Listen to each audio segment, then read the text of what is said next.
जय श्री राधे, जय जगन्नाथ। आप सभी को कथा के मध्य कुछ प्रश्न आए और जैसा कि हमने कहा था कि उन प्रश्नों के उत्तर हमारे YouTube चैनल पर डाल दिए जाएंगे, तो उन्हीं प्रश्नों के उत्तर लेकर के मैं आ गई हूँ आपके सामने।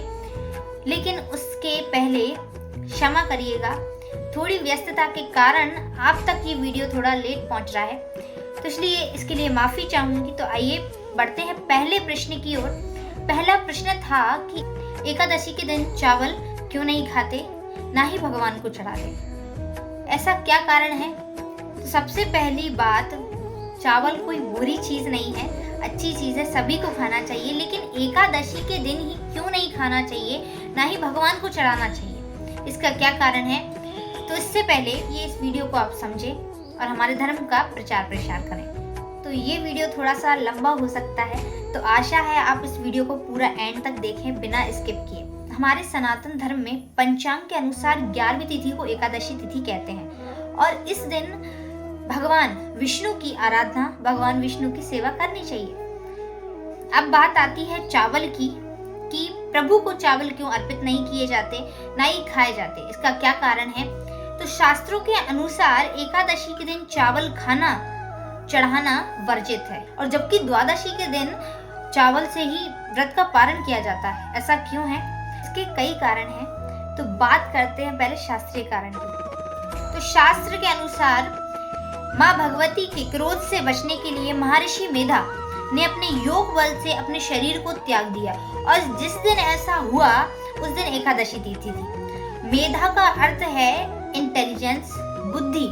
जिस दिन ये हुआ था वह एकादशी का दिन था, और कहा जाता है कि वही मेधा शक्ति ने चावल और जौ के रूप में जन्म लिया, इसलिए एकादशी के दिन चावल नहीं खाए जाते, क्योंकि उस दिन चावल खाना महर्षि मेधा के मांस भक्षण के समान माना जाता है।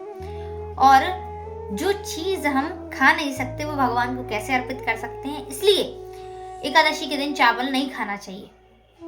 और देखा जाए तो एकादशी के दिन चावल के साथ साथ चावल यानी अन्न भी नहीं खाना चाहिए। अब क्यों नहीं खाना चाहिए, ऐसा कहाँ लिखा है? तो पद्म पुराण में इसका वर्णन मिलता है। इसके लिए हम आपको अलग से सेपरेट वीडियो दे सकते हैं, प्रोवाइड कर सकते हैं, लेकिन कब?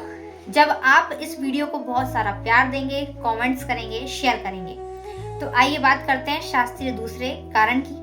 तो गरुड़ पुराण के अनुसार जीवात्मा मरने के बाद 10 दिन तक अपने घर के ऊपर वास करती है, उसके बाद उसे स्वर्ग या नरक के भोग भोगने के लिए जाना पड़ता है, और ये पूरी प्रक्रिया 18 दिन की होती है। 18 दिन बाद उसी जीवात्मा को चावल यानी धान के खेत में डाला जाता है, और क्योंकि वो आत्मा जीवित रहती है इसलिए एकादशी के दिन कहा जाता है कि चावल नहीं खाना चाहिए, जबकि द्वादशी के दिन चावलों से ही पारण करना चाहिए। ऐसा क्यों?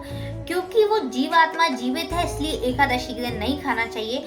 हम व्रत लिए रहते हैं, लेकिन द्वादशी के दिन इसलिए माना जाता है क्योंकि जब हम पहला निवाला खाते हैं, और जो चावल का पहला निवाला खाएंगे, तो ताकि हमारा जो एकादशी का पुण्य है उस जीवात्मा को मिल सके और वो इस संसार से मुक्त हो सके, इसलिए द्वादशी के दिन चावल खाए जाते हैं। चावलों से ही व्रत का पारण किया जाता है।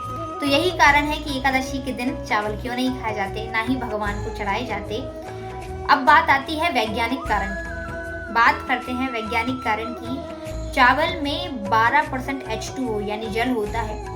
जल की मात्रा अधिक होने के कारण ज्योतिष विद्या के अनुसार जल का सीधा प्रभाव चंद्रमा पर पड़ता है, और चंद्रमा का संबंध हमारे मन से होता है। यदि हम एकादशी के दिन चावल खाते हैं तो इससे हमारा मन विचलित हो सकता है, भ्रमित हो सकता है, चंचल हो सकता है।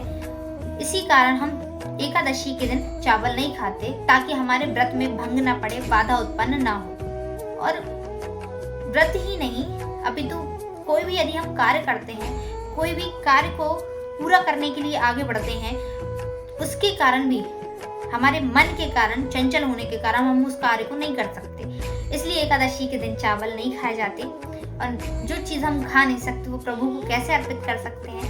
तो यही कारण था कि एकादशी के दिन चावल नहीं खाए जाते, ना ही भगवान को अर्पित किए जाते। ये था हमारा वैज्ञानिक कारण और शास्त्रीय प्रमाण। आशा आप सभी को ये वीडियो बहुत पसंद आई होगी। अब हम बात करेंगे सीधे दूसरे प्रश्न की। तब तक के लिए राधे राधे।